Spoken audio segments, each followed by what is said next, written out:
following announcement has been paid for by the New World Order. Hi everybody and welcome to Heel Heat. My name is George Coles, and on this episode, we're doing It Came From the Network. For this It Came From the Network, we're going to follow the theme that we've been doing so far this January, and that's covering Hulk Hogan, covering Hulkamania. This time, we're going to dig into the Hollywood years of Hulk Hogan's career, and with that, we're going to be covering WCW Fall Brawl 96, the War Games. This was a pretty important moment in the history of the NWO and the history of WCW. This is less than 5 months after they debuted as a trio and pretty much set the bar for what would happen in WCW for the next year and a half or so. With that being said, if you haven't seen my videos before, I do grade everything on a 1 to 5 scale, 1 being the worst, 5 being the best. Let's jump right in with the first match. We get Diamond Dallas Page versus Chavo Guerrero Jr. And right off the bat, I was like, okay,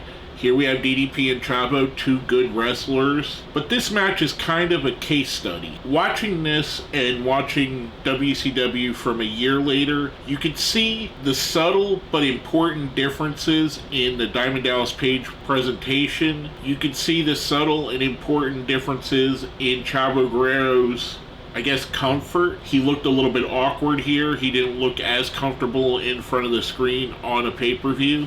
And I'm not saying that to say that this was a bad match. This is a match that shows early versions of what these two wrestlers would evolve into. DDP was throwing things at the wall for a couple of years before he really hit and became a big star in WCW. At this point, he wasn't too far removed from being a lottery winner and losing all his money and being kind of a lower card guy. This was a good match, and it may sound like I'm being overly negative on it. Again, I'm just saying it's a fascinating study to see the evolution of these guys. DDP does pick up the win with a very rough-looking diamond cutter. Again, he got more fluid and more seamless as the years went on. I'm going to give this one a 3. I thought it was good, interesting to watch, but I can't give it much more than that as far as a rating. So going from that, our second match of the show, we have a submission match, which was kind of interesting, between Ice Train, with Teddy Long as his manager,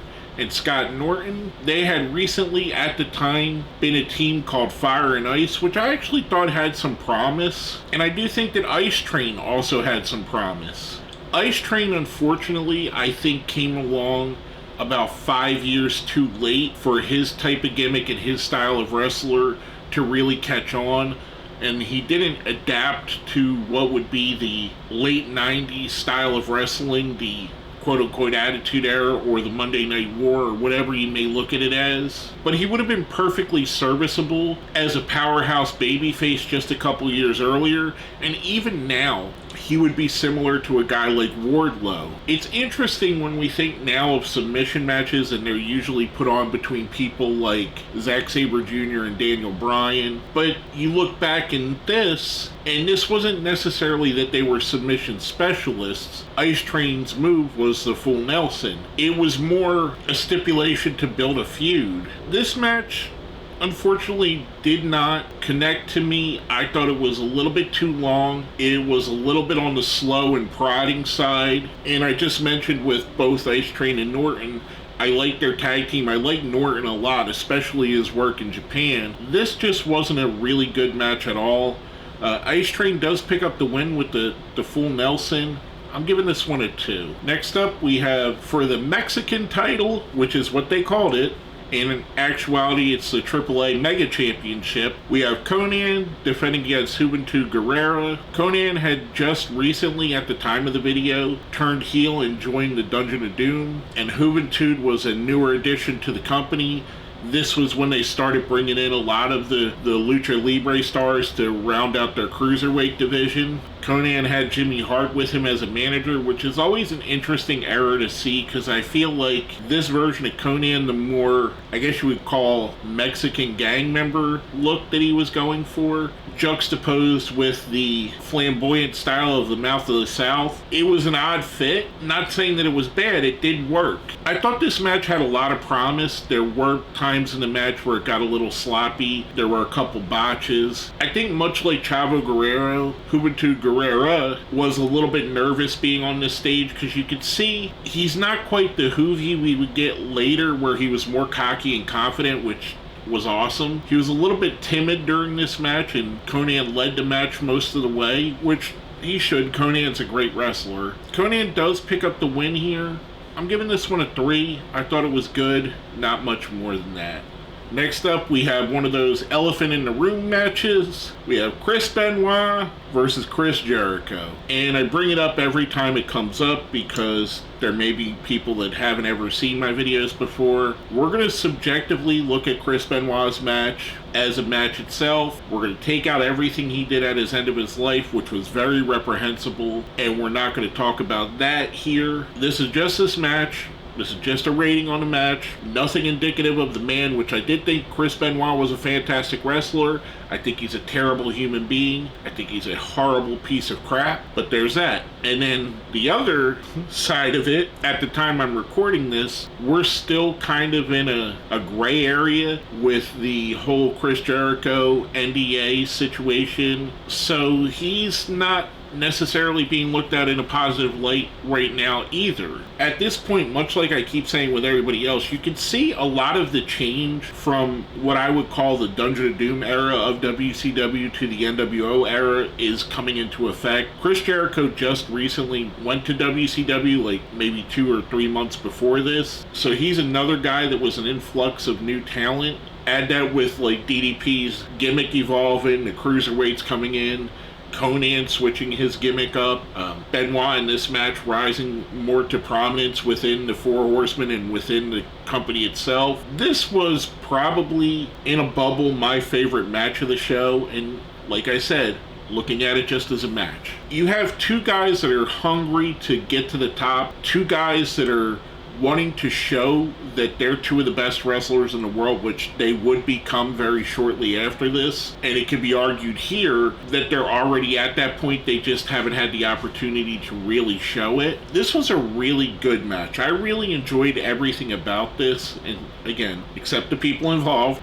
You get guys like Benoit and Jericho, guys that work together so often, Benoit Guerrero, Guerrero Malenko Jericho, that whole mix of those wrestlers, you put them in the ring together, any of the combinations, and you're going to have a fantastic match. I rather enjoyed this. Benoit does pick up the win here. I'm giving this one a 4. Next up, we have a Cruiserweight Championship match. Like I said, we have the influx of the Cruiserweights. We have Rey Mysterio Jr. going up against Super Callow. Looking back in hindsight, it's kind of weird seeing Super Callow on a pay-per-view that isn't like a Battle Royal or World War III type situation. But watching him and watching some matches during the time frame, he was kind of looked at as a goofy gimmick because of his attire. The baggy clothes and the weird hat on the mask thing. It looked like kind of like a backwards beret. The sunglasses being part of the mask. He was kind of looked at as a joke, but he was actually a pretty good wrestler. In matches like this, he had other matches that I've watched since the time, which you can look back and go, he was actually good. Matches with guys like Juventud, Chavo, Eddie Guerrero, other cruiserweights that would be in and out of the company. I think this, much like Ice Train, it was a gimmick that didn't quite work, and a lot of the cruiserweights that worked in AAA and worked in Mexico that came to WCW and didn't really seem to break out, guys like Super Callow, Silver King, Damien, and others, I don't think that the gimmicks they used in Mexico quite were going to work in this era in American wrestling. It's kind of similar to what we see now in AEW. However, I think AEW fans are more educated in the wrestling world, so a guy like Gravity or Commander, or even someone like Black Taurus, who's supposedly coming to AEW or Ring of Honor, but maybe using a different gimmick, they're more accepted now because wrestling fans are more educated to that. And I think guys like Super Callow laid that groundwork. This was a good match. This was probably my second favorite match of the show, and just barely behind the match before it. Rey Mysterio at the time, and still to this day, is one of the most exciting wrestlers you could watch in a professional wrestling. If you watch this now, a lot of the stuff that he's doing is commonplace in today's wrestling. But if you go back and watch this in context of 1996, he is shattering expectations. He's doing stuff that no one ever seen before, and doing it at a very high level and innovating pro wrestling. Rey Mysterio is one of the wrestlers that made wrestling what it is today. The style of wrestling that's prevalent today can be traced back to Rey Mysterio, an absolute legend. This was a really fun match, as a lot of the cruiserweight matches of the time were. Mysterio does pick up the win. I'm giving this one a 4 as well. I thought it was really good. Next up, we have a WCW Tag Team Championship match. We have Harlem Heat with Colonel Robert Parker and Sensational Sherry going up against the Nasty Boys. They're defending their titles against the Nasty Boys. And I will say this, I love Harlem Heat. I like the Nasty Boys too. I've seen other Harlem Heat and Nasty Boys matches that I like better than this. And that's not to say that this was a bad match. And I don't know if it's because it was juxtaposed against two faster, high work rate matches in a row than coming to this brawling type match, that it made this match not feel as important or as special as the two matches that preceded it. But it did. It kind of felt slow. It kind of felt like it went a little bit too long. It was a little bit of a brawl, which is good in times. I just don't think this was the best match between these two teams. Like I said, I've seen other Harlem Heat and Nasty Boys matches I like better.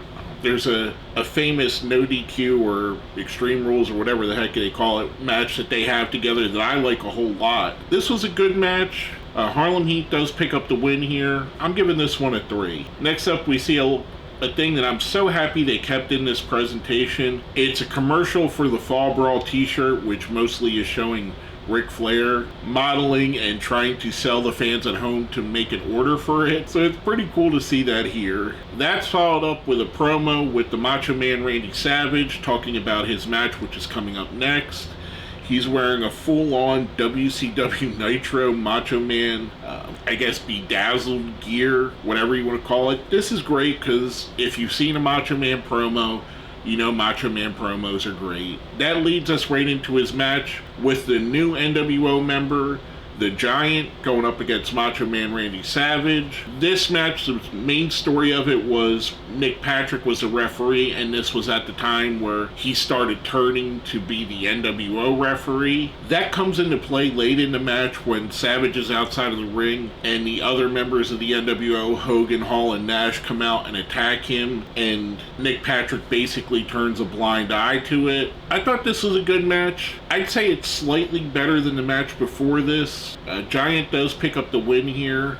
I'm giving this match a 3. One thing I do also want to say, it's so weird going back and watching matches when Paul White, the Big Show, was the Giant, because it feels like a totally different person and a different character altogether. And I know it's a different character, but the Big Show initially wasn't that different than the Giant. And the Giant here felt totally different. He felt more menacing than I ever felt the Big Show to be, if that makes any sense. It felt like he was a real threat. And I know it was because he was way more athletic here and way more mobile. He did have some injuries and he did gain some weight that changed that a bit, but you really got the sense here of the Giant being something special. And not saying that the Big Show wasn't. Big Show's a Hall of Famer. It's just interesting that that little of a change makes you see a wrestler in a different light. Case in point, and I know I'm going off on a tangent here, the wrestler Dalton Castle. Dalton Castle, and I'm breaking kayfabe here, I understand, used to wrestle as Ashley Remington in Chikara. When I first seen the Dalton Castle character, I didn't put together that it was the same person. Even though they're not masked, they're not wearing paint, it's just a subtle change from basically like a yacht captain to the party peacock. I didn't put it together till my friend Laura mentioned him as Ashley Remington, and that's when it clicked in my head. It's amazing how that happens in wrestling, and it happens to all of us, I'm sure. we don't realize that one person was a former character, and a little subtle change changes our perception of them. Getting the train back on the track, we get to our main event of the evening, the match beyond the War Games. We have the NWO team, which is Hulk Hogan, Scott Hall, Kevin Nash, and Sting, which was the big story going into this. Sting had attacked Lex Luger. There was questions about where his alliances lie. The NWO seemingly had turned Sting to the dark side. They're going up against Arn Anderson and Ric Flair representing the Four Horsemen, Lex Luger, and what initially was meant to be Sting. But due to storyline reasons, there was questions if he was going to be part of the team or not. I won't bore you with the entrance and the order. The last person to enter on the NWO side is Sting, and that leaves them at an advantage of 4-3, which it always should be. I think the heels should always have the advantage in the War Games, because it's always better to see the faces wrestle from behind. It comes down to time for the WCW's fourth person to enter, and we see Sting. And then much like I said with Perception, and that's why I kind of wanted to go off on that tangent here, when you see the real Sting, you realize how much the NWO Sting doesn't actually look like Sting. When they're separate, he looks similar. He looks close enough that with the face paint and a wider angle shot, and let's be honest, people watching this on lower resolution televisions back in the day, it was very plausible that he was actually Sting. When the real Sting comes in, you can see the difference. You can see the difference between Jeff Farmer and Sting. Sting cleans house real quick and basically leaves the ring, showing them that, hey, you didn't believe in me, so I'm leaving you guys on your own, thus letting the NWO make a comeback and take over and control the match with the numbers game they had, the 4-on-3 advantage, thus winning the War Games. Afterwards, we see the Giant come out, Macho Man comes out, Randy Savage, and they all get involved. Elizabeth comes out, who at the time had left Macho Man to be on Ric Flair's side, and she's trying to protect the Macho Man. She ends up getting NWO spray painted on her, as well as the Macho Man. The aftermath of the match went on a little bit too long, in my opinion. They did all of that. Then they did a point where they came up to the commentary table and ran off the commentators and were goofing off there. I'm going to include that in my enjoyment of the match because I think that ran too long. Overall, the match itself was good. It wasn't the best War Games match.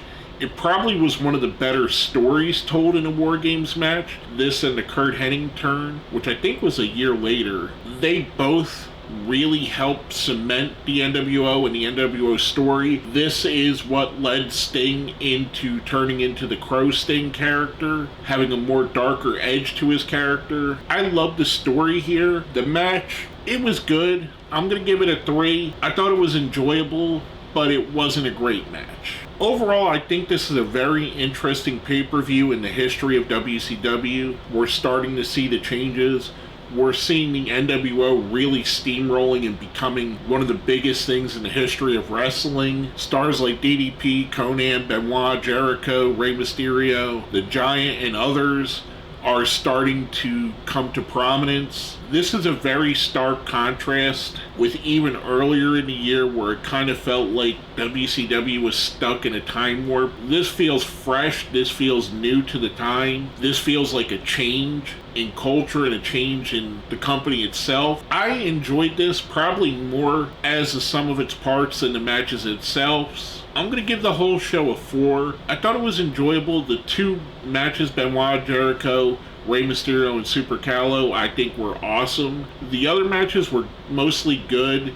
The only match I would say I would consider a bad match is Ice Train and Scott Norton. But even that, it's not terribly bad. It's not totally unwatchable. For the story that it drove here and the build of the NWO, I think this is a great pay-per-view to go and watch, especially if you don't know the history and haven't watched through the NWO. This is one of the pivotal moments that changes the course of WCW, changes the course of Sting, changes the course of the NWO. Again, I think it's enjoyable for that reason. It also shows, tying in with our theme for the month, Hulk Hogan at his most heel form in the NWO as the world champion, reinventing himself for a new generation. With that being said, if you made it here to the end, let's smash that like button, share the video, subscribe if you haven't. If you see where it says join, that's how you become a channel member. Becoming a channel member definitely helps me out. If you made it to the end of the video, let me hear you in the comments. Give me a too sweet,